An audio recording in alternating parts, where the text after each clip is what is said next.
Je m'appelle Marc, j'habite entre Gand et Courtrai. Vous connaissez ce lieu? Waregem, Zulte. Et là, on a une ferme biologique.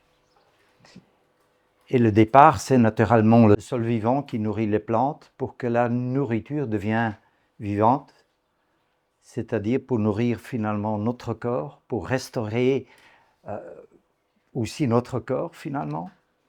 Mais c'est important aussi de restaurer le sol ou de remettre la vie pour que la vie puisse retaper le sol dans une condition saine et sauve pour la plante. Finalement, je vais surtout parler de créer un lieu de vie pour que la vie puisse faire leur travail. Et la vie travaille ensemble avec les plantes, c'est-à-dire la plante n'a pas un système digestif, elle est toujours en dépendance.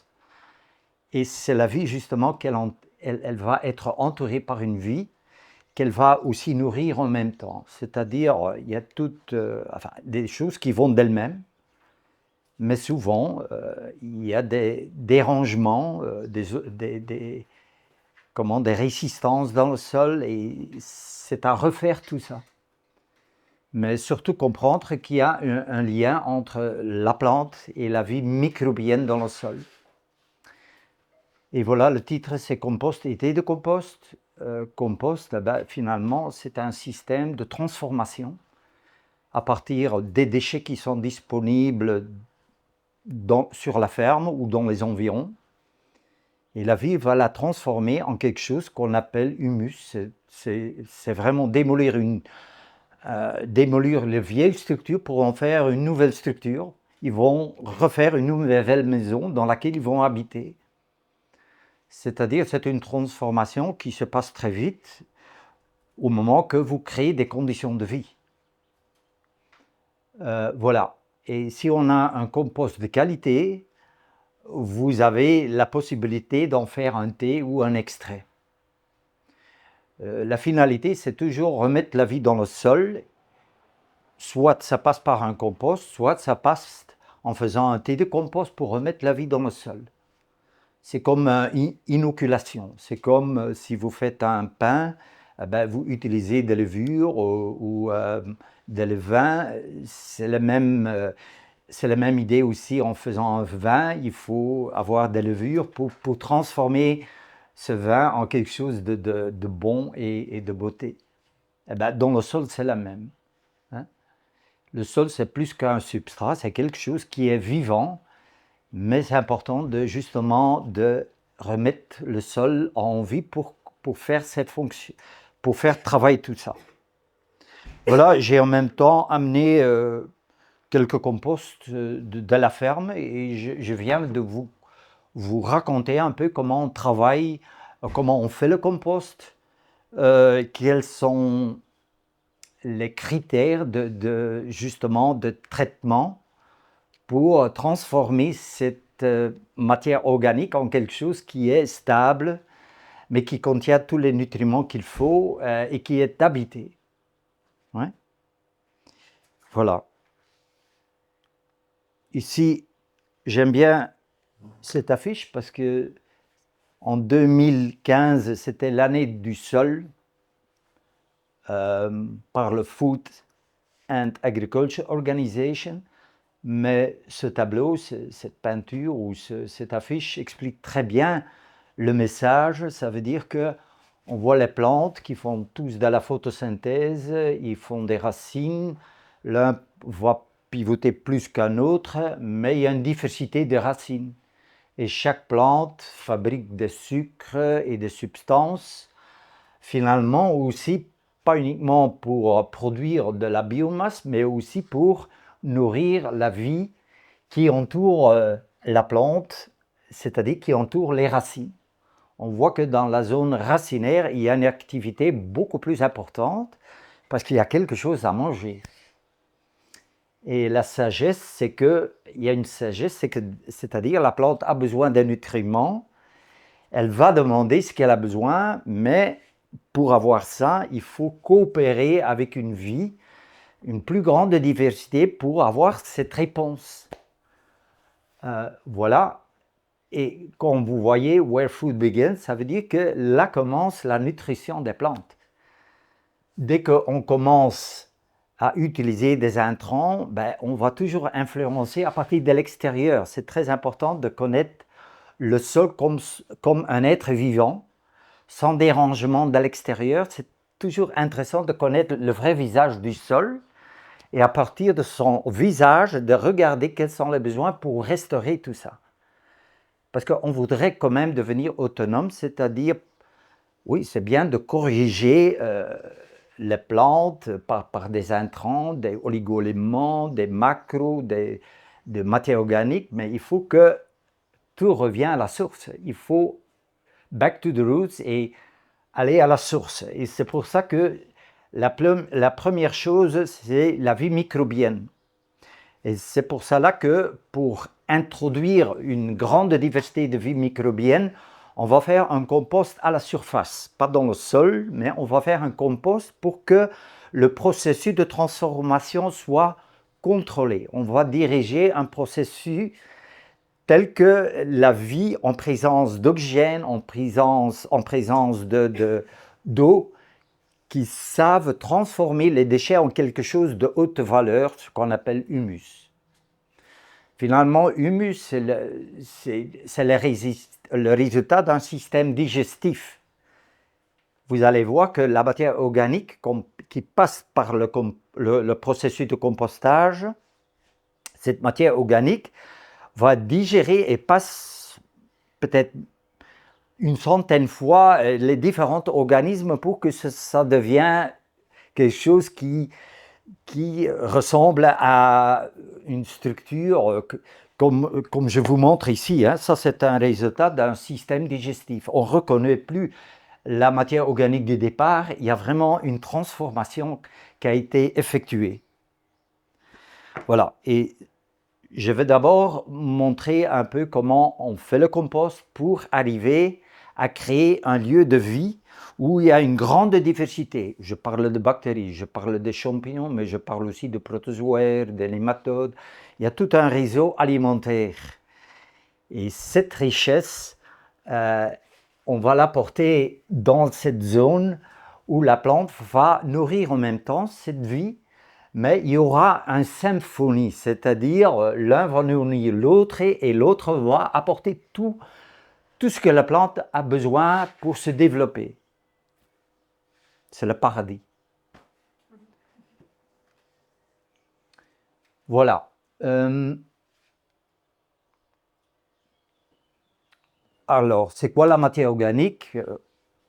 On l'a entendu déjà ce matin, finalement, ça consiste, les grands éléments, c'est le carbone, c'est l'hydrogène, c'est l'oxygène, c'est l'azote et d'autres éléments.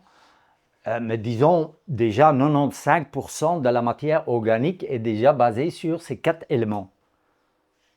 On peut dire que ce sont l'alphabet du vivant. Et par la photosynthèse, il y a toute une structure qui se développe. Et finalement, le carbone, ça vient de l'acide carbonique, l'hydrogène, l'eau, l'oxygène, l'azote, ça vient dans l'air. Finalement, la plante se forme à base déjà des éléments qui sont déjà disponibles dans l'atmosphère ou dans le sol, hein, sans rien faire. Mais ça veut dire qu'une fois qu'une plante meurt, vous avez toute cette structure-là. C'est un potentiel pour être transformé de nouveau. Ça veut dire que la matière organique ou tout ce qui est déchets organiques, c'était avant des plantes qui ont poussé, qui ont formé des sucres, des structures. Et là, la nature va la réutiliser pour la transformer en quelque chose de plus beau, pour restructurer nos sols, mais en même temps pour nourrir la plante. Ils vont vraiment transformer les déchets pour en faire une nouvelle maison, une éponge. J'appelle ça une éponge, dans laquelle il y a de l'espace pour stocker de l'eau, il y a de l'espace pour échanger les gaz, pour respirer, et en même temps pour stocker les nutriments. Ouais. Une garde à manger. Voilà. Et c'est toujours intéressant comment ça se passe dans la nature. Eh ben, vous connaissez très bien les vers de terre. Qu'est-ce qu'ils font? Vous posez la question, qu'est-ce qu'ils font les vers de terre? Quel est leur travail? Quelle est leur activité? Aérer. Ok, ils font des couloirs aérés, oxygénés, important. Quoi encore? Ils vont chercher la matière organique en surface. Voilà. La digère, Voilà, ils vont faire un collecte, ils vont ramasser la matière organique, pas pendant la journée, mais pendant la nuit. Parce qu'ils ne supportent pas la lumière. Et aussi dans des conditions où il fait humide, une certaine humidité. Déjà, ces conditions de vie sont importantes aussi pour faire du compost, c'est-à-dire de l'eau, de l'oxygène et l'obscurité. Ça veut dire que les feuilles vont être enroulées dans le sol, un brin de paille ou autre chose, mais le but, ils le mettent tous en contact avec cette vie souterraine, où ils vont créer un lieu de vie, d'oxygène, d'humidité, etc. Et comme les vers de terre, ils ont des dents, mais pas vraiment pour digérer tout ça, ils utilisent la vie souterraine, la microbiologie, ils vont les alimenter pour que cette feuille soit prédigérée par cette vie microbienne. C'est-à-dire, ils vont stimuler en ramassant et en collectant et en tirant cette matière organique dans le sol pour que dans ces couloirs, il y aura déjà une transformation. Il y a un bouche de bactéries, de champignons, et même en même temps des protozoaires. Enfin, il y a tout un réseau qui travaille. C'est-à-dire, ils collectent les matériaux organiques et ensuite, ils laissent travailler les autres pour qu'après, ce soit digestible pour eux. Ça passe encore une fois que c'est digéré pour une partie, ça rentre aussi dans leur intestin, des vers de terre. Et qu'est-ce qui sort de vers de terre? C'est finalement, je ne sais pas si vous le voyez ici, mais ce sont les excréments des vers de terre. C'est vraiment une restructuration, c'est une formation d'une nouvelle terre qui est très riche en vie, qui contient toutes des substances pour stimuler la vie. Ça peut être des probiotiques, des antibiotiques, des stimulants, des enzymes, etc., etc., pour rendre la vie plus heureuse finalement. Et ça contient du calcium, magnésium, tous des minéraux, des oligo-éléments qui sont beaucoup plus assimilables pour les plantes. Ça veut dire, si tout se passe un système digestif, vous augmentez la disponibilité des nutriments, mais en même temps, ils vont construire une nouvelle maison pour vous en même temps. Ce n'est pas alimenter la plante, mais en même temps restructurer le sol. Ouais. Ça sont des cadeaux, hein? Rien à faire. Hein? Et on aime bien de voir les vers de terre, mais les vers de terre, ça c'est leur travail. Ce qu'ils font, c'est uniquement quand ils vont incorporer la matière organique, ils vont nourrir les bactéries, les champignons. Surtout les bactéries mangent tout ce qui est facile à dégrader, tandis que les champignons sont un peu plus compétents aux structures qui sont un peu plus complexes, des longues chaînes, mais ils ont chacun son système pour digérer tout ça. Ça veut dire que vous créez des boosts de bactéries ou des champignons. Mais ça veut dire en même temps, vous créez un milieu où les protozoaires ou les prédateurs vont chasser sur les bactéries ou vont chasser sur les champignons. Vous voyez, quand il y a une population qui s'agrandit, il y en a d'autres qui disent « Waouh, il y a de nourriture, on va manger sur les bactéries ». Ça veut dire que eux vont manger la matière organique, ensuite les prédateurs commencent à manger les autres, ça crée des excréments, ça crée des nutriments. Et en plus, toute la matière organique qui est disponible, il n'y a rien qui est perdu parce que tout rentre dans leur corps. Et une fois que c'est mangé par les autres, il y a une libération d'un nutriment. Et ça, c'est le but des plantes. Ils fabriquent du sucre pour aussi alimenter ces bactéries, les champignons, justement pour recevoir ce qu'ils ont besoin. Ça, c'est le langage qui se passe. C'est-à-dire, les vers de terre sont uniquement là pour aider à augmenter la matière organique et de rentrer dans un système digestif. Ça veut dire que ça attire de plus en plus de diversité. Aussi, les grandes bêtes, ils sont là, ils mangent les bactéries, ils mangent les champignons. Ce sont des taxis aussi qui apportent les bactéries et les champignons d'un lieu à l'autre. Dès qu'il y a une nourriture, il y a un mouvement, il y a un déplacement. Et naturellement, ça attire en plus des insectes, etc. C'est-à-dire, ça, c'est ce réseau alimentaire qui va alimenter, nourrir la plante, mais aussi la protéger contre les autres.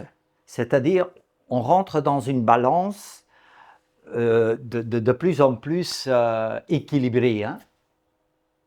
Ok. Vous voyez, ça c'est la photosynthèse, ça c'est la dégradation de la matière organique, et ici on arrive chez les prédateurs et les autres pour qu'il y ait vraiment un recyclage des nutriments qui sont faits justement pour nourrir la plante, où le soleil est naturellement le moteur de tout ça. Le moteur, en final, c'est le carbone. C'est le carbone qui circule, mais qui va nourrir tout l'écosystème ici. Voilà, en pratique. C'est-à-dire, en pratique, ou bien vous faites l'élevage et vous avez probablement suffisamment de déchets sur la ferme, ou bien vous faites uniquement des cultures, ou bien vous allez chercher les déchets organiques disponibles dans la région, ou bien vous pouvez faire des petites quantités de compost pour faire un extrait ou un thé de compost, pour introduire la vie dans le sol et utiliser les plantes pour apporter le carbone liquide dans le sol. Vous comprenez? Ou bien on fait du compost et vous allez épandre le compost et le carbone sur le sol, ou bien vous pouvez combiner en même temps en faisant un thé de compost, mais ceux qui manquent du compost, c'est bien de faire une production de carbone, de compost, pas en grande quantité, mais suffisamment pour faire un thé de compost. Ouais. Ici, c'est à la ferme, ça se passe un peu partout. Ici, on va faire on va faire une composition, un menu de carbone, azote, de nutriments, comme on fait avec les vaches. On fait une composition d'herbes, de maïs pour les vaches, on ajoute des minéraux, etc. Tandis qu'ici, on va faire une composition de déchets organiques pour que le carbone azote soit autour de 30/1. Ça veut dire que si j'utilise de la paille dans mon menu, ça peut être un carbone azoté de 100/1. Ça veut dire qu'il faut ajouter de l'azote pour que vous arriviez à un taux de carbone azote de 30/1. C'est-à-dire, je vais utiliser de l'herbe ou éventuellement du fumier, etc. Tout dépend de ce que vous avez disponible, mais le but, c'est de créer une composition de différents matériaux qui vont être disponibles pour être transformés. Pourquoi est-ce qu'il faut démarrer avec 30/1? La vie va manger, dégrader ce matériau, mais ils respirent en même temps. Pour faire fonctionner leur métabolisme, ils ont besoin de l'oxygène, et vous allez produire aussi du CO2, de l'acide carbonique, mais c'est logique, c'est comme nous, il faut vivre, il faut transformer, il faut une oxydation pour qu'il y aura quelque chose qui se transforme. Ça veut dire on part avec 30 ou même 40/1, et à la fin, on arrive avec un compost, par exemple, de 12 ou 15/1. Mais le carbone a été complètement transformé en ce qu'on appelle humus. Vous voyez? Alors ici, on fait un menu comme une lasagne. On met une couche, par exemple, riche en paille sur la base, ou peut-être copeaux de bois. C'est une source plutôt riche en carbone. Ça peut être de la paille, ça peut être des feuilles mortes, par exemple. La deuxième couche, ça peut être du fumier, ça peut être peut-être de l'ensilage ou peut-être de l'herbe frais qui vient d'une prairie. Vous avez peut-être du terrain, pour une partie, vous pouvez garder une partie de votre herbe pour nourrir ou pour faire votre tas de compost. Voilà, vous faites un équilibre entre carbone, azote et vous le mettez comme une lasagne l'un sur l'autre. Et pourquoi une lasagne?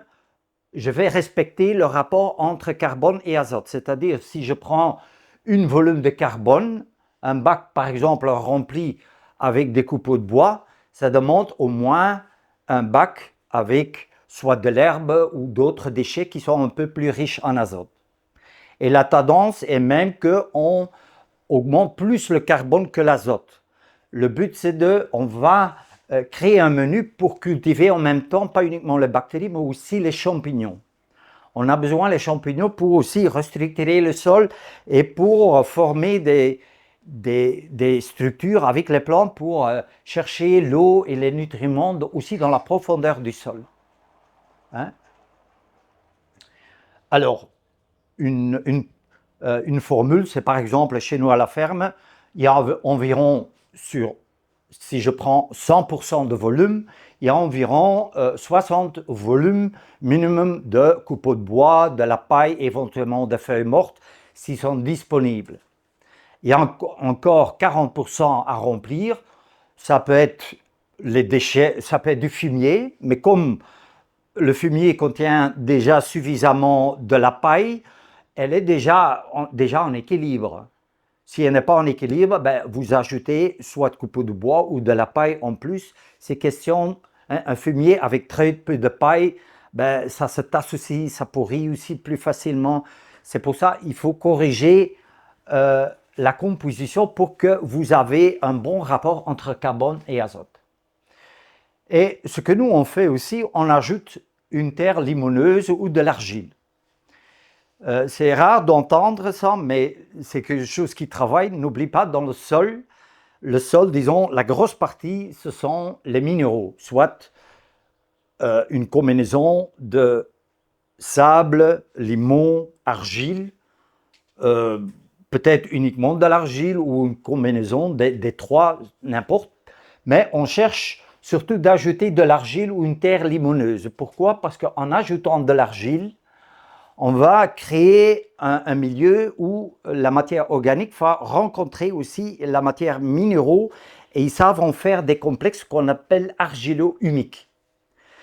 Dans le sol, ça se passe parce que les vers de terre, ils mélangent la matière organique avec les minéraux, avec le sable ou le limon, l'argile, et ça forme des complexes. Et dans le compost, on va faire la même approche, c'est-à-dire on ne va pas uniquement travailler avec la matière organique, on ajoute des minéraux, enfin de la terre, sous forme de l'argile ou une terre limoneuse. C'est-à-dire, si on prend la terre, vous savez bien travailler la terre, ça veut dire qu'il y a suffisamment de l'argile, parce que c'est important, l'argile, ça va aider à faire pour construire vraiment une nouvelle maison. N'oublie pas, dans le temps, à l'époque, 2/3 des maisons qui ont été construites dans le monde entier étaient basées sur des terres paillées. Hein. Voilà. Alors, ce qu'on fait, si on a pas mal de déchets, on va faire un andin avec différentes couches, riches en carbone, riches en azote, qui soient équilibrées. Je ne sais pas si vous voyez ici, vous voyez les andins. Et on ajoute du fumier et après on ajoute de la terre. Ça veut dire que, oui, C'était de voir à peu près quel pourcentage c'était de terre. 10%, 10% en volume. Ouais. Ok. Et une fois qu'on a fait la composition, après on va passer avec un retourneur, pour tout mixer, pour mélanger la matière organique ensemble avec le carbone, l'azote et la terre, que tout soit bien mélangé. Et en même temps, on va aussi humidifier la matière organique. Si vous voyez que tout est très sec, il faut bien humidifier. Pour avoir un bon départ, il faut d'abord avoir un bon menu et deuxièmement, une bonne humidité. Voilà, ça c'est, disons, la composition. Naturellement, suivant les volumes que vous avez disponibles sur la ferme, si vous n'avez que des petites quantités, ça vaut la peine aussi de faire un compost, peut-être pas de... Ici, il y a peut-être 100 cubes de compost que vous allez mettre en route, mais vous pouvez aussi faire un compost de 4, 5 ou 20 cubes de compost. Tout dépend combien de déchets que vous avez disponibles sur la ferme. Ce qui est intéressant aussi pour gérer vos déchets, tout ce qui est riche en carbone, vous savez facilement stacker. Mais au moment que vous avez des déchets qui sont riches en azote, ou bien vous les utilisez directement dans le processus de compostage, ou bien vous les stockez. Alors vous allez les fermenter, vous allez les tasser ou vous faites des paquets en robinet pour qu'il n'y ait pas de l'air qui rentre et il manifeste une fermentation. Vous créez un autre milieu de vie sans oxygène où les lactobacilles commencent à travailler, former des acides. C'est finalement comme de la choucroute, hein, ou comme les fermiers font de l'herbe ou de maïs ensilé, mais comme ça vous gérez votre stock de déchets sans perte. Parce qu'il y a une formation d'acide. C'est comme le fumier, comme on a dit ce matin, c'est mieux soit de bâcher le fumier, même un peu tasser pour éviter qu'il y ait trop de pertes de gaz, etc. Parce qu'il faut rentrer dans un processus qu'on appelle réduction. Dès que vous apportez de l'oxygène, vous mettez le feu, hein, ou vous allez allumer le feu. Ok. Voilà, ici vous voyez un retourneur. Ici, il y a un tracteur devant qui tire un retourneur avec un cardan qui tourne à une certaine vitesse, c'est-à-dire c'est un axe avec différents marteaux, si je peux dire, avec une certaine inclination, mais qui font le travail. Ils mixent d'abord bien les matériaux et en même temps, on peut ajouter de l'eau. On a un bidon de 1000 litres d'eau pour que, au moment qu'on mixe, on ajoute de l'eau en même temps. Ça veut dire en un passage, on mixe et on ajoute de l'eau. Ouais. Voilà. Et qu'est-ce qui se passe maintenant? Vous attendez. Et après quelques jours, vous voyez, il y a une température qui monte. Ça veut dire qu'il y a une vie qui s'occupe de vos déchets. Il y a une vie qui, vous allez sélectionner pour une vie suivant votre composition parce que vous mettez pas mal de carbone, vous mettez pas mal d'azote qui vont nourrir pas uniquement les bactéries mais aussi les champignons et ensuite les prédateurs, etc. Il y a tout un réseau d'alimentaires qui s'installe. Ouais. Ça veut dire que, je continue peut-être mon chemin. Ici, ça c'est la première, deuxième semaine, etc. Ça sont les températures. Et vous voyez, après 1-2 jours, les températures montent. C'est-à-dire quand il y a une température, ça veut dire qu'il y a une population qui s'agrandisse. Et ça s'exprime sous forme de température. Si on meurt, on ne fait plus de température. Ça veut dire le vivant a toujours une température. Et surtout qu'il y a une explosion de vie parce qu'il y a quelque chose à manger. Vous allez voir que toutes ces vies se multiplient et ça forme une température. Ça s'exprime sous forme de température. Mais il faut mesurer la température, c'est comme une fièvre, il faut éviter que la température dépasse un niveau qui dépasse même les 65-70 degrés. Parce que sinon, vous allez plutôt brûler la matière organique et vous tuez aussi la vie. Il faut respecter les lois de la vie, c'est-à-dire éviter que la température dépasse les 65 degrés. Mais vous voyez, quand j'ai suffisamment de l'humidité et une température qui monte, vous allez voir que la matière organique se dégrade beaucoup plus facilement. L'eau, c'est comme dans la cuisine. pour manger vos pommes de terre, il faut avoir quoi? Un feu et de l'eau. Quand vous mettez très peu d'eau, vous risquez que les pommes de terre se brûlent. Il faut créer, voilà, c'est nécessaire pour cette transformation. Beaucoup de compost manquent d'eau et qu'est-ce qu'on voit? Que ça se brûle, ça se minéralise, ça devient comme du sel et c'est vraiment un burn-out. Voilà, on regarde pour une bonne humidité et une température. Et une fois que la température dépasse les 65 degrés, on va de nouveau remuer ou retourner. Pourquoi? Parce que d'abord, on évite que les températures montent, mais en même temps, si on regarde, cette vie respire. Ça veut dire que cette vie utilise de l'oxygène et produit énormément de l'acide carbonique. Ça veut dire qu'il y a un manque d'oxygène. Parce qu'ils consomment tellement de l'oxygène qu'il leur manque d'oxygène. Ça veut dire que vous n'avez plus votre vie à votre côté parce qu'il leur manque de l'oxygène. Il y a trop de gaz qui se forment à l'intérieur. Ça veut dire qu'on va remuer, retourner pour faire descendre la température et pour évacuer les gaz. Vous ne savez pas imaginer combien d'oxygène est consommé à cette phase-là. Ça veut dire que déjà après une semaine, vous allez mesurer le taux de CO2 autour de 12, 16, même jusqu'à 20. Ça veut dire que dans l'environnement, il y a 21% d'oxygène. Si vous enlevez ce taux d'acide carbonique, il y a très peu d'oxygène qui reste et vous rentrez de nouveau dans une phase de manque d'oxygène.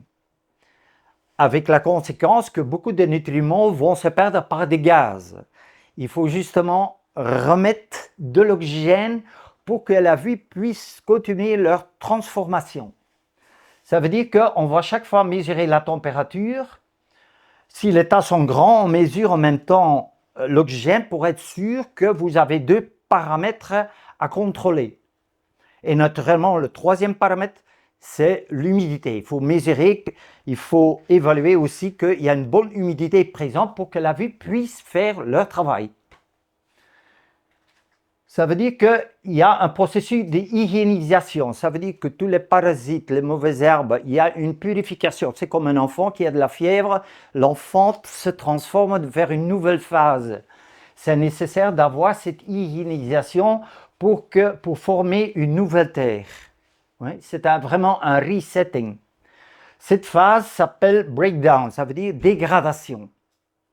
Et beaucoup de compost restent dans cette phase-là parce que quand vous voyez la plupart des composts, vous reconnaissez encore toujours les matériaux de départ. Ça veut dire que ça manque d'eau, ça manque d'oxygène. Il y a quelque chose qui vous avez raté le processus de transformation.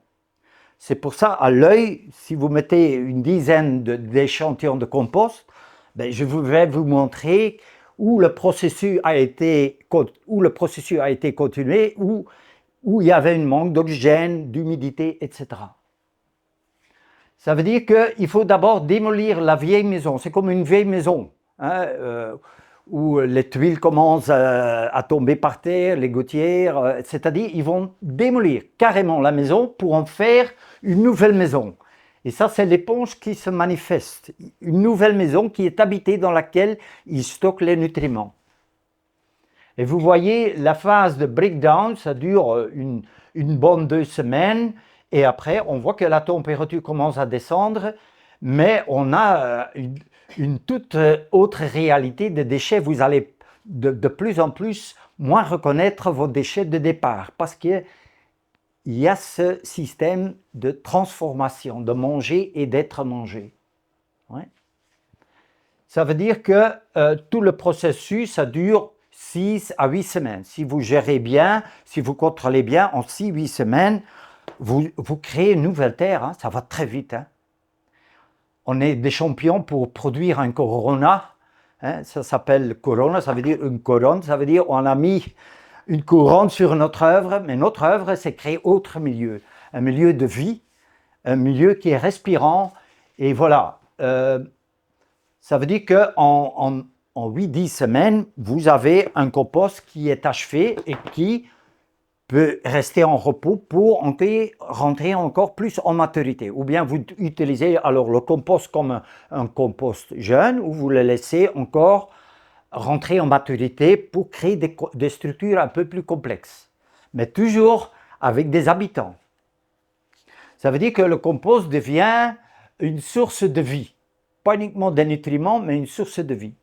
Quel est l'intérêt d'avoir un compost plus jeune ou plus mature? Ok, ben, comme nous avons dit ce matin, vous pouvez épandre un jeune compost où il n'est pas encore complètement achevé, mais vous apportez les nutriments encore pour une partie en liberté pour alimenter les plantes sur place. Dès que vous rentrez plus en maturité, vous allez apporter des bénéfices plutôt au sol.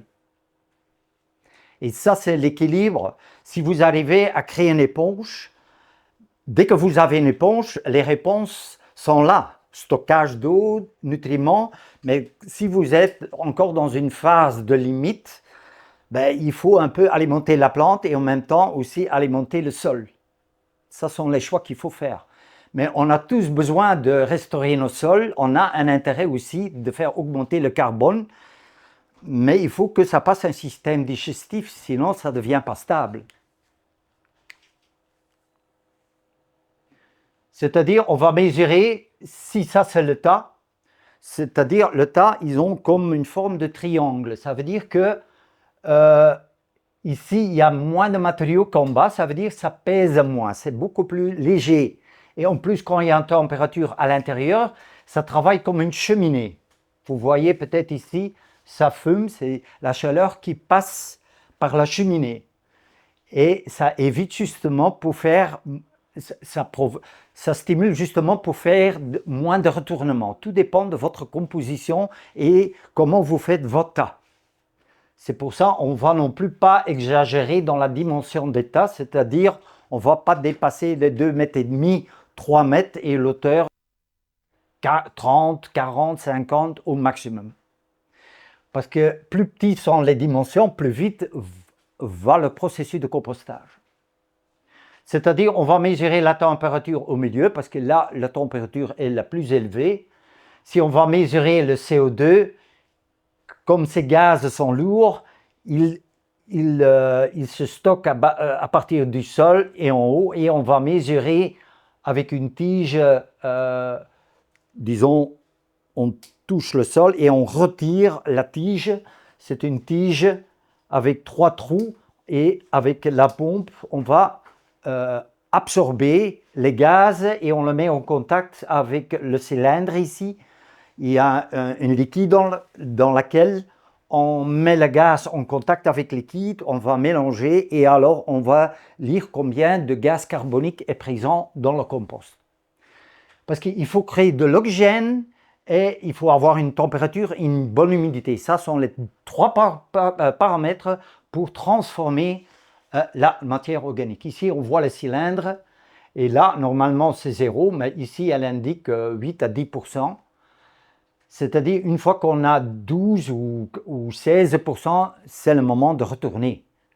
Il ne faut pas hésiter parce que si vous voulez stimuler la bonne flore microbienne pour stimuler la plante, la vie du sol, ben, il faut une présence d'oxygène. Sans oxygène, vous allez plutôt sélectionner pour une vie qui est nocive et ça, ce n'est pas le choix. Le choix, c'est de faire une sélection de vie qui est à la service des plantes et du sol. Et ce qui est aussi intéressant, quand vous allez, pendant le processus de dégradation, c'est-à-dire tout le nutriment se libère. Hein, il y a vraiment une oxydation, la vie s'occupe et dégrade le matériel organique. Et il y a tous des nutriments qui se libèrent sous forme, entre autres, nitrates. Et vous connaissez, le nitrate, c'est un grand problème dans notre milieu parce que ce sont des pertes qui rentrent dans l'eau. Mais si vous avez un bon processus de compostage, vous voyez que les nitrates se libèrent et à un certain moment, la vie va l'incorporer dans leur structure. Ça veut dire que les nitrates sont disponibles, sont aussi fixés sur la matière organique, mais aussi dans leur corps de cette vie microbienne. Mais si vous n'avez pas cette vie, ben, il y a toute une libération de nitrates et votre compost est uniquement un engrais riche en nitrates et c'est tout. Il faut avoir une vie pour restructurer et pour que ça devienne un corps de nouveau, un corps vivant. Et c'est le travail que aussi les vers de terre font, les excréments que les vers de terre font, c'est comme oui, comment on appelle ça en français, des turicules, voilà. Voilà, et à la fin, on voit que on ne reconnaît plus la matière organique de départ, il y a vraiment une transformation. Si vous achetez même de l'argile, vous allez voir, c'est comme une construction d'une nouvelle maison, ça devient crumuleux. Hein? Et c'est comparable avec le travail des vers de terre qu'ils font. Ça veut dire, vous pouvez vous imaginer, je retourne encore une fois, tout le compost ici, hein, une fois qu'on a retourné, on met une toile dessus. C'est une géotextile dont vous avez parlé tantôt. C'est une textile qui couvre, une bâche qui couvre le compost, d'abord pour éteindre la lumière. Sans lumière, il faut éviter le soleil, surtout le UV. Deuxièmement, ça garde l'obscurité et surtout quand il pleut beaucoup, l'eau ne rentre pas dedans. La toile va absorber l'eau, mais la grosse partie de l'eau coule à travers. Si toute cette eau rentre dedans et vous avez 50 litres d'eau, ben, qu'est-ce qui se passe? Ça se tasse et ça commence à se putréfier. Alors, il faut éviter, il faut contrôler un processus de compostage pour éviter que ça rentre dans d'autres conditions de vie.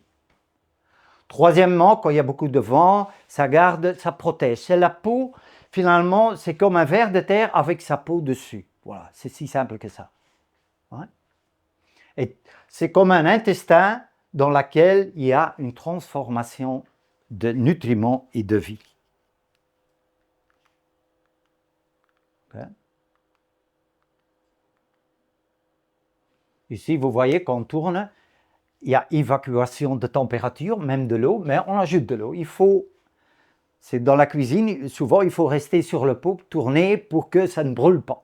Ici, c'est la même, il faut veiller pour qu'il y ait une bonne transformation. Et ça, c'est important. Vous pouvez mesurer la qualité de votre compost pour savoir est-ce que j'étais dans une phase oxydative ou est-ce que j'étais longtemps resté dans une phase réductive. Ça veut dire que, c'est-à-dire quand il y a une respiration, vous formez du gaz carbonique. C'est logique. Ça veut dire quand il y a des nitrates, ils vont se lier avec oxygène et vous avez nitrate. Si vous avez phosphate, sulfate, etc. Mais quand vous montez d'oxygène, vous rentrez plutôt dans un processus réductif où l'oxygène est enlevé et remplacé par hydrogène. Et à ce moment-là, vous allez produire méthane, vous allez produire ammoniac, vous allez produire par exemple, H2S, c'est des substances toxiques.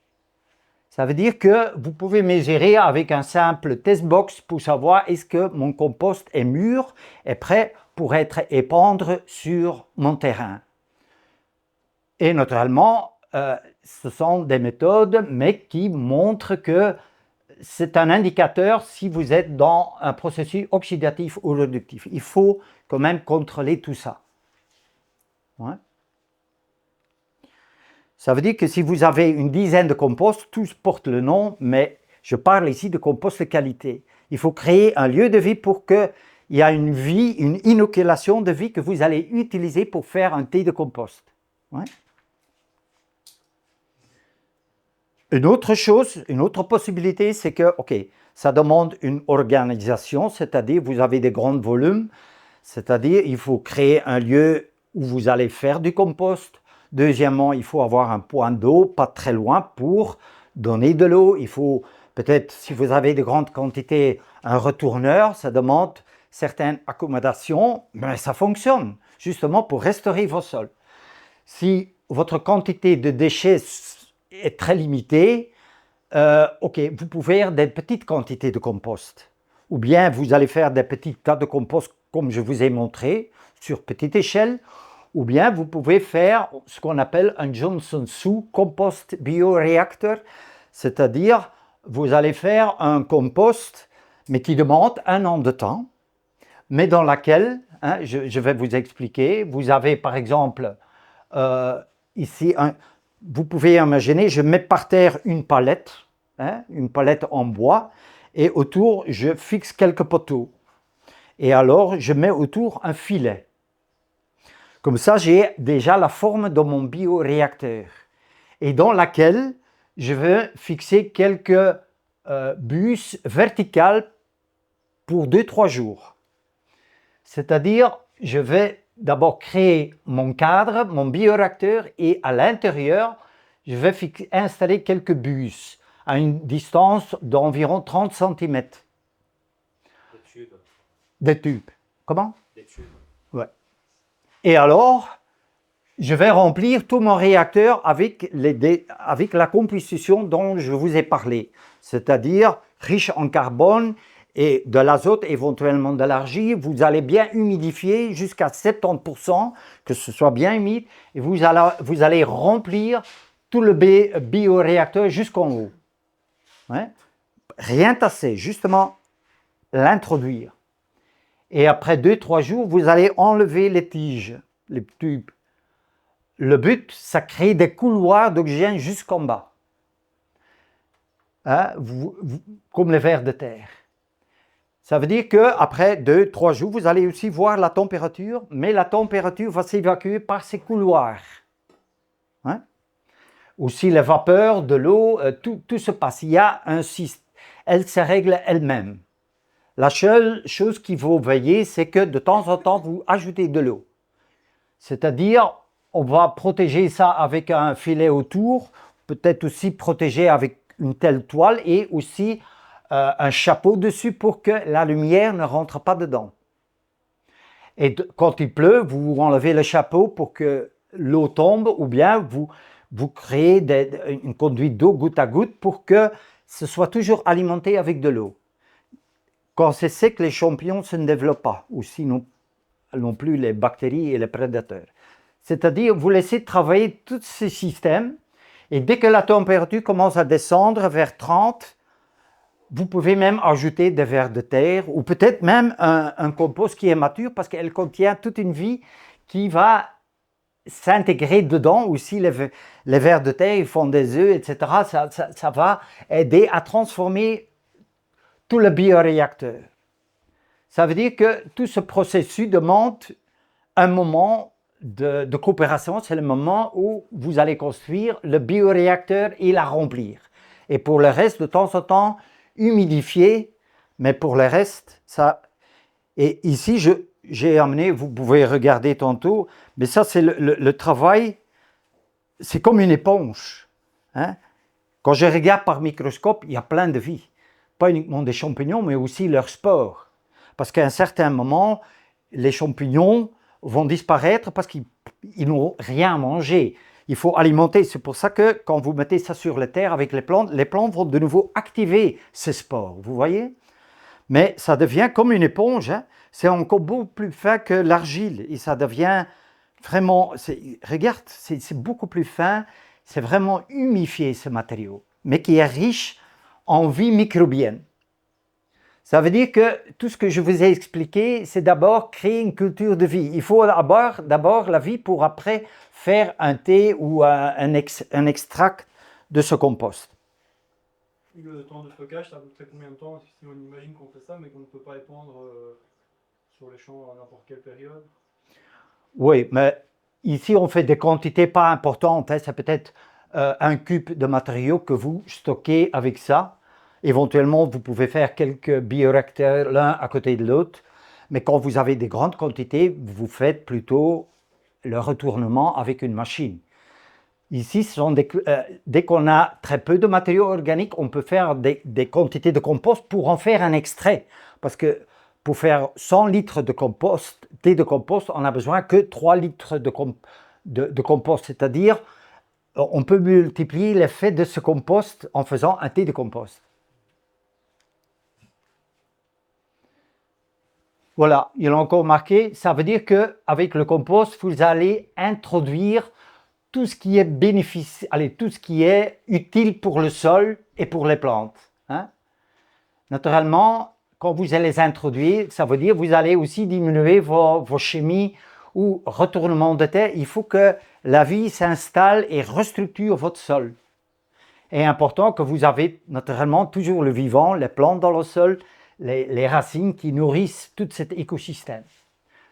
Alors, ça veut dire que le bioréacteur demande une bonne humidité, il ne faut pas retourner, ça c'est important que ça reste aérobique et éventuellement vous pouvez ajouter des vers de terre, etc. pour aider à transformer, à mélanger tout ça et ça dure environ 1 an. Voilà. Le but, c'est que vous allez inoculer vos terres soit avec un compost ou un thé de compost. Vous apportez une vie beaucoup plus importante. C'est comme une inoculation qui va s'installer dans la zone racinaire pour justement aider les plantes à son développement et aussi à restructurer le sol. J'ai encore combien de temps? 20 minutes. 20 minutes, ok. Voilà. Mais ça, c'est la plus importante. On ne commence pas avec un thé de compost si votre compost est doutable. C'est mieux bien de démarrer. C'est pour ça que j'ai mis beaucoup de temps à cette phase-là, mais c'est le plus important. Le thé de compost oxygéné, ça veut dire que, qu'est-ce qu'on va faire? Comme on fait une tisane, au lieu d'un sachet d'herbe, on met un sachet rempli d'eau, de compost, qu'on va prendre dans l'eau et cette eau est oxygénée. C'est-à-dire, c'est très important, oxygéné, parce qu'à cause de ce mouvement, il y a un mouvement physique qui fait que la vie qui se fixe sur leur maison se défixe et rentre dans l'eau. C'est-à-dire, tu aides la vie microbienne à se détacher de leur substrat et de rentrer dans l'eau. Et comme l'eau est oxygénée, ils gardent en vie. C'est très important. Hein? Est un extrait de compost dans l'eau. Deuxièmement, l'objectif est d'extraire et de multiplier les micro-organismes présents dans le compost. Ou bien vous allez uniquement extraire pendant 1-2 heures, ou bien vous pouvez ajouter des nutriments pour que cette vie puisse continuer à se multiplier pendant le processus d'extraction. Au lieu de 2 heures, vous pouvez le faire 24 heures et vous ajoutez des nutriments pour que toute cette population s'agrandisse. Vous multipliez la vie. Avec le but, enfin, que l'eau où se trouve cette vie, vous allez le pulvériser sur vos cultures, soit le sol et la plante. Le but, c'est de renforcer, de nourrir, de protéger le sol et la plante.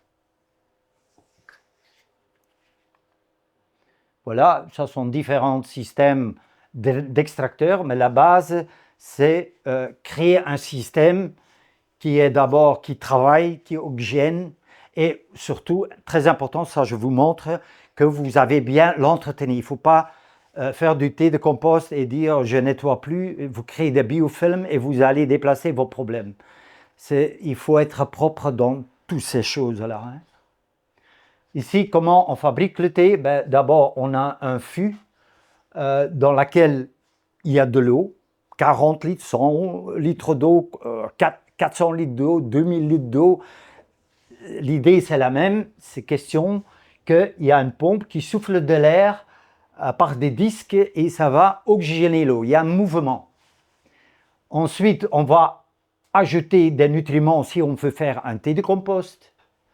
On remplit alors le filtre avec le compost et le compost, il se met sur la couvercle et il pond carrément dans cette eau qui est oxygénée.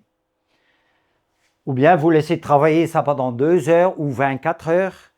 Mais le but, c'est de faire une extraction ou une multiplication. Voilà. Ici, j'ai la catalyste. Ce sont des nutriments qu'on ajoute pour nourrir toute cette diversité de vie, bactéries, champignons, protozoaires, etc. Le but, c'est que vous cultivez une vie en harmonie. Si vous cultivez uniquement les bactéries, ben, il y aura une disbalance de nouveau. Il faut justement respecter cette harmonie dans cette population. Voilà, ça se fabrique environ 24 heures. Alors, qu'est-ce qui est très important pour avoir une bonne qualité de compost? Un bon qualité de thé de compost, c'est naturellement la qualité du compost. Naturellement aussi le taux d'oxygène. Quand vous faites l'extraction, il faut qu'il y aura suffisamment de l'oxygène dans le fût.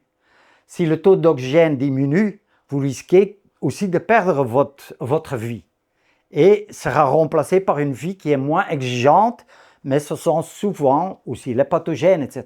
Il faut garder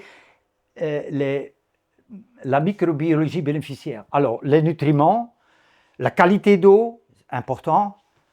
Si votre eau contient beaucoup de chlore, il faut d'abord bien l'aérer pour que la chlore s'évapore. Hein. Il faut bien regarder à ça. La température, maintenant, ce n'est pas un problème parce que la température va prendre la température de l'environnement. Mais si vous commencez au printemps, par exemple, ou même en hiver, vous faites un traitement, il faut arriver à une température autour de 20 degrés. Comme ça, vous pouvez aussi installer un petit résistance dans le fût pour garder la température à un certain niveau. Il faut créer des conditions de vie, d'oxygène, température pour que la vie puisse s'installer et être à la service pour les plantes ou le sol. C'est naturellement très important. C'est-à-dire, qu'est-ce qui se passe dans la fabrication? Eh bien, les micro-organismes continuent à se multiplier. Hein, vous avez ajouté un certain nombre de nutriments en faisant un thé de compost. Hein, ils se multiplient. Ça veut dire qu'après une heure, vous avez environ 10 000 organismes par millilitre. Et vous allez voir, après 24 heures, vous allez en avoir 600 000 ou plus. Hein. Il y a vraiment une multiplication. Mais ça, c'est important.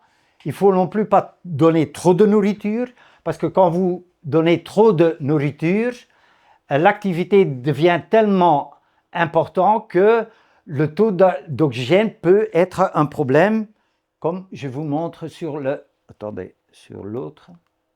Regarde, si je donne trop de nourriture, l'activité passe tellement qu'il consomme tellement d'oxygène que vous rentrez dans une zone avec très peu d'oxygène. C'est-à-dire il faut respecter le nombre de quantités de nutriments pour pas rentrer en déficit avec votre oxygène. C'est le même dans le compost. Hein? Voilà, et bien naturellement nettoyer, ça c'est très important. Quand vous voyez, si vous faites un fût de compost et vous n'avez pas bien nettoyé avant, vous créez des biofilms et c'est un lieu où des pathogènes commencent à s'installer et vous allez inoculer naturellement votre thé de compost avec des choses qui ne sont pas sur leur place. L'application se manifeste soit sur le sol, soit sur la plante. Maintenant, en pleine saison, on va surtout l'utiliser pour traiter les feuilles, soit des deux côtés. Plus que vous touchez, plus que la vie s'installe aussi sur les feuilles et donne une protection et vont réguler aussi. Ici, je montre une application sur sol, c'est une photo électromicroscopique, mais on voit si on apporte déjà un compost, il y a beaucoup plus de vie qui occupe les places, l'un contrôle plus l'autre, tandis que si le sol est pauvre en biodiversité, vous risquez de ne pas toujours en sortir. Regarde ici, application foliaire, ça veut dire que quand vous avez un mildiou sur une feuille, elle a toute la liberté, tous les nutriments sont pour elle. Si vous apportez un thé de compost, vous apportez toute une diversité. Et ils vont contrôler, il y a une balance entre cette vie. Il y a un struggle of life, mais aussi il y en a qui forment des antibiotiques, c'est-à-dire le mildiou doit disparaître parce qu'il y a une autre vie qui s'installe. Et ça, c'est les solutions qui sont très claires. Plus que vous apportez la diversité, plus de solutions vont apparaître. Ok, je ne vais pas aller en détail. Ici, j'ai quelques... Ce sont des tomates, ce sont des essais de Ilvo, c'est le centre de recherche à Gand, très renommé aussi, où ils ont fait des tests sur des tomates, mais je ne vais pas aller en détail parce que le temps passe. On voit directement que le thé de compost, c'est une vie qui s'installe et on voit que le système racinaire se développe beaucoup plus. C'est logique, c'est là où l'interaction se manifeste.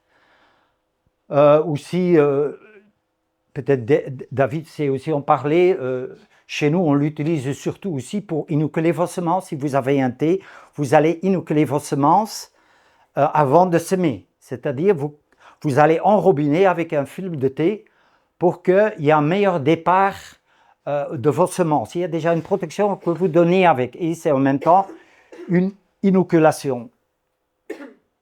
Ici, il y a quelques essais, mais ce sont des effets, peut-être que toi tu sais expliquer, David. C'est un biomax que vous avez traité avec inoculation. Tu te rappelles encore? Ouais, c'était en 2019 ça. Ouais. Mais ici, on voit que ça, c'est le traitement. Ici, les barres brunes sont les traitements avec le thé de compost et les autres, ça je ne sais pas directement lire, un témoin, mais ça montre que la disponibilité et le développement des plantes sont beaucoup plus meilleurs. C'est peut-être aussi plus visible ici chez oui, ici on voit très bien comment les racines se développent et il y a toute une culture de vie qui s'entoure et on voit que il y a une meilleure germination. Hein. Ok. Ça c'est des tests qu'on a fait en Angleterre, mais c'est pour vous montrer quand j'ai différents types de compost et j'utilise par exemple un compost avec 50% de copeaux de bois par exemple et 50% de verdure. Et si je compare ça avec 10% de copeaux de bois, on voit que l'impact déjà sur le nombre des champignons. Hein. On voit qu'on a besoin de développer aussi les champignons de sol, pas uniquement les bactéries, les champignons, toute cette diversité. Et c'est pour ça aussi que on voit que les champignons se développent beaucoup plus sur leur source de nourriture et tout se passe dans ce compost. C'est pour ça que aussi pour le Jones Sosu, c'est important de mettre 60 même à 70% de matériaux qui sont riches en carbone justement pour stimuler cette vie.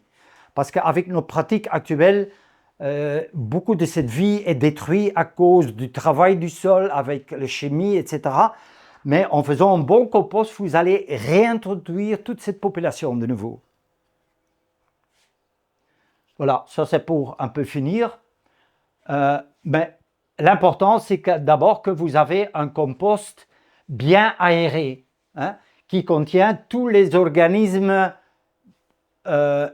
utiles pour le sol et la plante. Hein. Ça veut dire que la qualité du compost est le plus important. Hein. Ça veut dire qu'on regarde aussi pour un compost qui contient suffisamment de matériaux riches en carbone. Voilà, le temps, je dois m'arrêter. Peut-être qu'il y a encore des questions. Mais ok, c'est en vitesse une introduction. Normalement, je prends même une journée pour ça, mais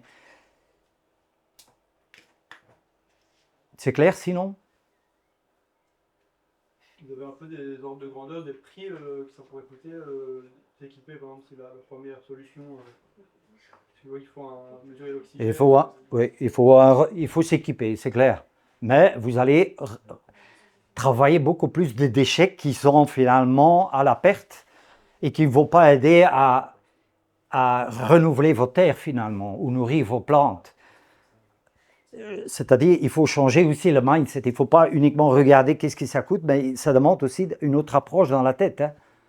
Hein. Mais finalement, il faut compter un retourneur avec tout l'équipement. Et si vous allez faire votre propre compost avec vos propres déchets, Ben, ça arrivait vers environ 10 à 15 euros par cube que vous allez fabriquer. Si vous devez encore acheter, ben, ça va monter le prix, mais ça vaut la peine de le faire. Tout dépend quels sont vos besoins et vos priorités. Hein. Mais de toute façon, c'est une manière de remettre la vie dans les sols d'une manière très efficace, mais il faut contrôler le processus. Ouais. Du coup, on a le compost et le thé de compost. Je veux dire, un bon compost déjà amène pas mal de choses au niveau du sol. Ouais. Et c'est quoi l'intérêt en plus du thé de compost? Enfin, c'est plus fongicide et tout ça Ah bah, c'est-à-dire, le compost, si on va l'épandre sur le terrain, ça a déjà un effet pour les années suivantes, pour 2, 3, 4 ans. Ça n'impacte parce que vous allez vous apporter tout le bagage. Tandis qu'avec le thé de compost, vous allez faire une extraction de la vie et de leurs excréments et certaines substances qui sont en solution, mais ça va justement activer la vie microbienne dans la zone racinaire du pot. Moi, j'apporte pas du carbone. Allez, j'apporte pas de la matière organique. J'apporte en premier lieu de la vie pour stimuler cet échange. Et c'est la plante qui va apporter le carbone dans le sol. Mais l'effet, disons, un effet de thé de compost, c'est peut-être 2-3 mois, par exemple. Et par répétition, vous allez aider à construire aussi votre sol. Mais la matière organique, c'est aussi important. Si vous en avez un demi-pourcent à 1% de matière organique, s'il n'y a rien à manger, vous n'allez non plus pas entretenir votre troupeau dans votre sol.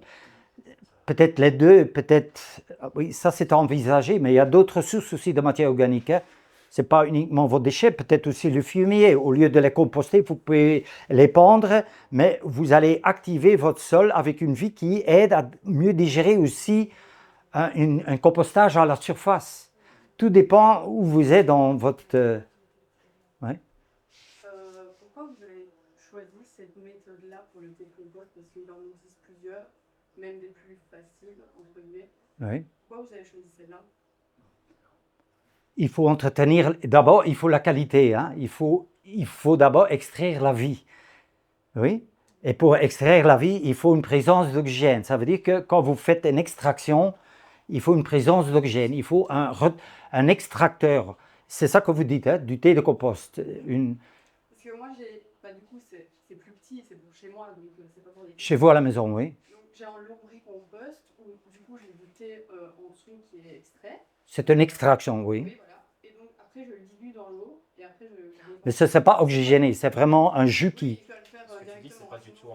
c'est pas du tout un thé de la compost. même chose du coup. C'est juste un jus de lombricompost. C'est pas un thé Ah, je où tu as pensais que multiplié des bactéries. ça revenait au même.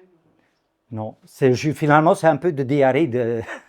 C'est un diarrhée. Parce que normalement, dans la nature, ça se fixe avec carbone. Normalement, on n'a pas de jus.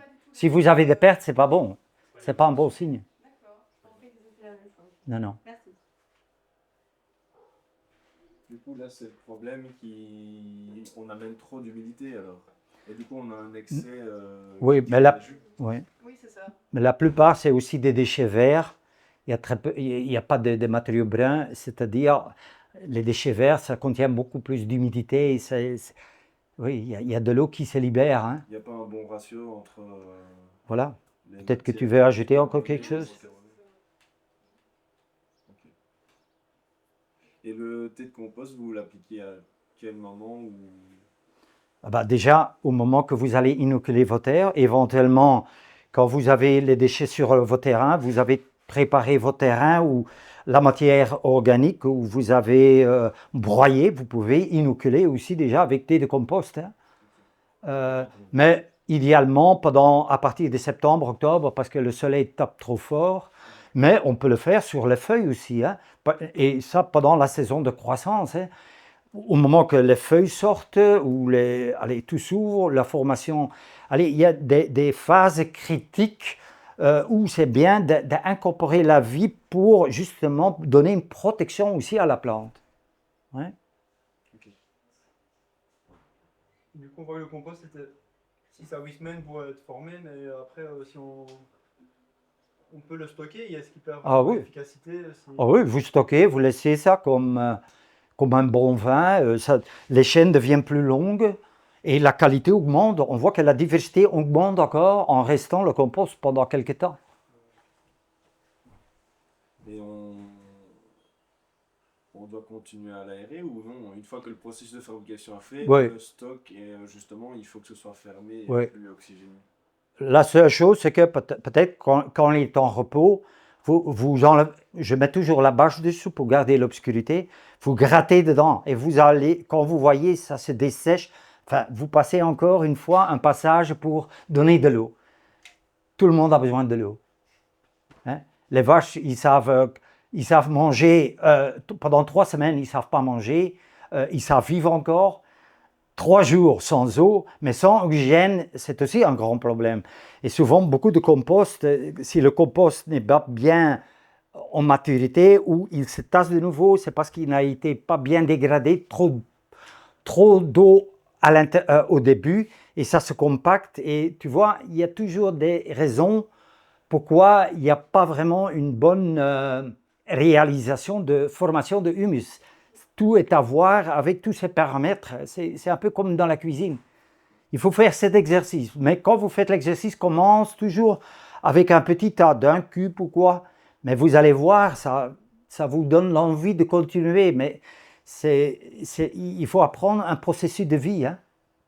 Ce n'est pas quelque chose qu'on jette et voilà, dans 2 semaines on retourne. C'est le vivant. Hein. Ok. Merci. De rien. J'ai un website bio-humus.be. Là, vous pouvez toujours me contacter, bio-humus.be. Ici, j'ai juste une bâche avec, mais vous voyez, ça vient d'Autriche. Mais on les achète sur des grands rouleaux. Éventuellement, pour des petits projets, on les coupe. Mais c'est une toile qui est respirante. L'eau ne rentre pas dedans. Ça évite le soleil, surtout les rayons ultraviolets. Ça protège contre le vent. C'est comme la peau qu'on met sur le tas, comme un ver de terre finalement. Hein. Voilà, regarde, vous pouvez regarder, je laisse tourner. Ici, le gros, ça c'est on appelle ça le CMC compost, le processus que je vous ai montré au départ, quelques retournements. L'autre, ça c'est le Johnson Reactor, le compost qui vient, hein, vous voyez, c'est déjà un peu plus crumulé, tandis que là, c'est vraiment comme une éponge. Hein. Ouais. Regarde, je peux faire même, c'est plus fin que de l'argile. Hein. C'est pour ça que ça s'est capté beaucoup de nutriments en elle. Hein. Donc ça c'est? Ça c'est le compost, ce que je vous ai montré au départ, avec le retournement, avec la machine, même avec une fourche, vous pouvez réaliser ça. On ajoute de l'argile, tandis que ça c'est le Johnson Reactor qui reste pendant 1 an. On ne dérange pas, mais tous les champignons se développent naturellement. Hein.